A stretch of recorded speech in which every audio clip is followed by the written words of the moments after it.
प्रिय श्रोतागण, आइए सुनते हैं रामायण से जुड़ी सती सुलोचना जी की कथा।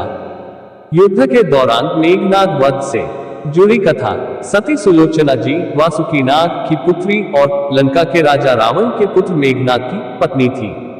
लक्ष्मण के साथ हुए एक भयंकर युद्ध में मेघनाद का वध हुआ। उसके कटे हुए शीश को भगवान श्री राम के शिविर में लाया गया था।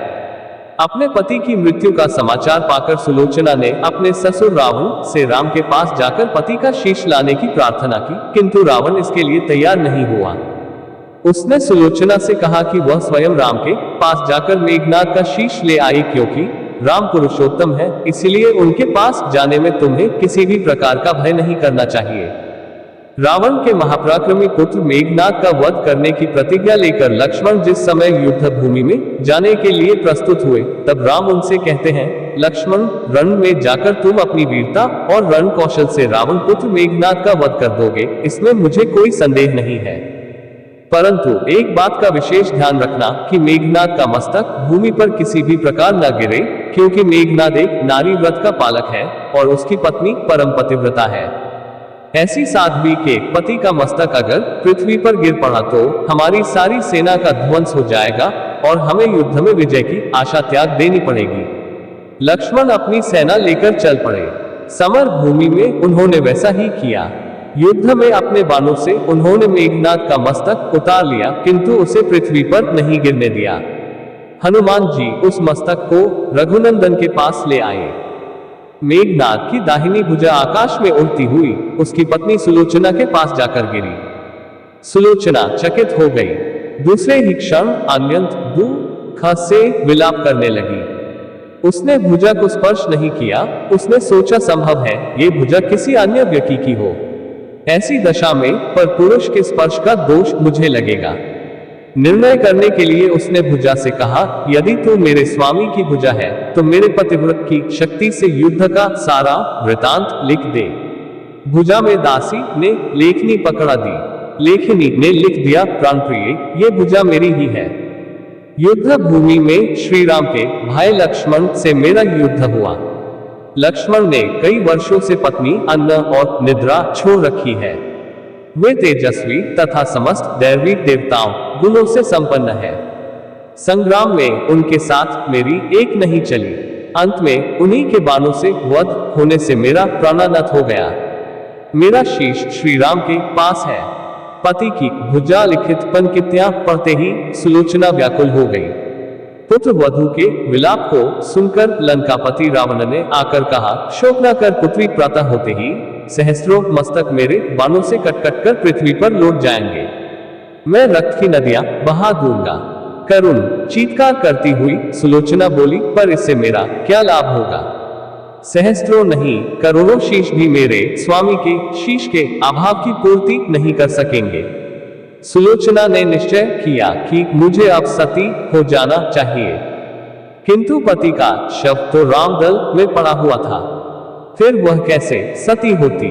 जब अपने ससुर रावण से उसने अपना अभिप्राय कहकर अपने पति का शव मंगवाने के लिए कहा, तब रावण ने उत्तर दिया, देवी, तुम स्वयं ही रामदल में जाकर अपने पति का शव प्राप्त करो। जिस समाज में बालब्रह्मचारी हनुमान, परम जितेंद्रिय लक्ष्मण तथा एक पत्नीव्रती भगवान श्री राम विद्यमान है, उस समाज में तुम्हें जाने से डरना नहीं चाहिए।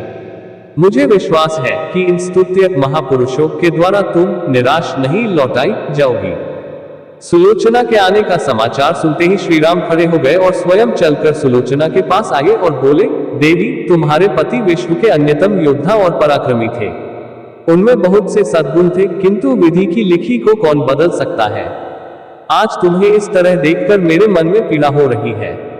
सुलोचना भगवान की स्तुति करने लगी। श्री राम ने उसे बीच में ही टोकते हुए कहा, देवी, मुझे लज्जित न करो। पतिव्रता की महिमा अपार है, उसकी शक्ति की तुलना नहीं है। मैं जानता हूं कि तुम परम सती हो। तुम्हारे सतीत्व से तो विश्व भी थर्राता है। बताओ कि मैं तुम्हारी किस प्रकार सहायता कर सकता हूं? सुलोचना ने अश्रुपूरित नयनों से प्रभु की ओर देखा और बोली, राघवेंद्र, मैं सती होने के लिए अपने पति का मस्तक लेने के लिए यहाँ पर आई हूँ। श्री राम ने शीघ्र ही ससम्मान मेघनाद का शीश मंगवाया और सुलोचना को दे दिया। पति का छिन्न शीश देखते ही सुलोचना का हृदय अत्यधिक द्रवित हो गया। उसकी आंखें बड़े जोरों से बरसने लगी। रोते रोते उसने पास खड़े लक्ष्मण की ओर देखा और कहा, सुमित्रानंदन, तुम भूलकर भी गर्व मत करना कि इनका वध मैंने किया है। मेरे स्वामी को धराशायी करने की शक्ति विश्व में किसी के पास नहीं थी। ये तो दो पतिव्रता नारियों का भाग्य था।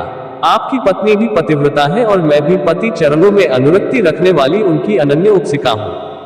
पर दुर्भाग्य से मेरे पति पतिव्रता नारी का अपहरण करने वाले पिता का अन्न खाते थे और उन्हीं के लिए युद्ध में उतरे थे, इसी से मेरे जीवन धन परलोक से धारे। सभी योद्धा सुलोचना को राम शिविर में देखकर चकित थे। वे यह नहीं समझ पा रहे थे कि सुलोचना को ये कैसे पता चला कि उसके पति का शेष भगवान राम के पास है। जिज्ञासा शांत करने के लिए सुग्रीव ने पूछ ही लिया कि यह बात उन्हें कैसे ज्ञात हुई कि मेघनाद का शीश श्री राम के शिविर में है। सुलोचना ने स्पष्टता से बता दिया, मेरे पति की भुजा युद्ध भूमि से उड़ती हुई मेरे पास चली गई थी। उसी ने लिखकर मुझे बता दिया। व्यंग्य भरे शब्दों में सुग्रीव बोल उठे, निष्प्राण भुजा यदि लिख सकती है फिर तो ये कटा हुआ सिर भी हंस सकता है। श्री राम ने कहा, व्यर्थ बातें मन करो मित्र, पतिव्रता के महामतय को तुम नहीं जानते। श्री राम की मुखकृति देखकर सुलोचना उनके भावों को समझ गई। उसने कहा, यदि मैं मन, वचन और कर्म से पति को देवता मानती हूँ तो मेरे पति का ये निर्जीव मस्तक हंस उठे। सुलोचना की बात पूरी भी नहीं हुई थी कि कटा हुआ मस्तक जोरों से हंसने लगा। ये देखकर सभी दंग रह गए। सभी ने पतिव्रता सुलोचना को प्रणाम किया। सभी पतिव्रता की महिमा से परिचित हो गए थे।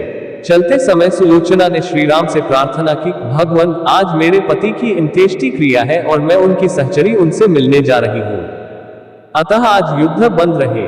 श्री राम ने सुलोचना की प्रार्थना स्वीकार कर ली। सुलोचना पति का सिर लेकर वापस लंका आ गई। लंका में समुद्र के तट पर एक चंदन की चिता तैयार की गई।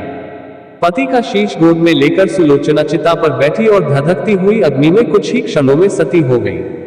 दोस्तों, सती सुलोचना जी की कहानी आप लोगों कैसी लगी कमेंट में जय श्री राम अवश्य लिखना। ऐसी ही ज्ञानवर्धक वीडियो दोबारा श्रवण करने के लिए देव के म्यूजिक स्टोरी चैनल को लाइक, शेयर और सब्सक्राइब अवश्य करें।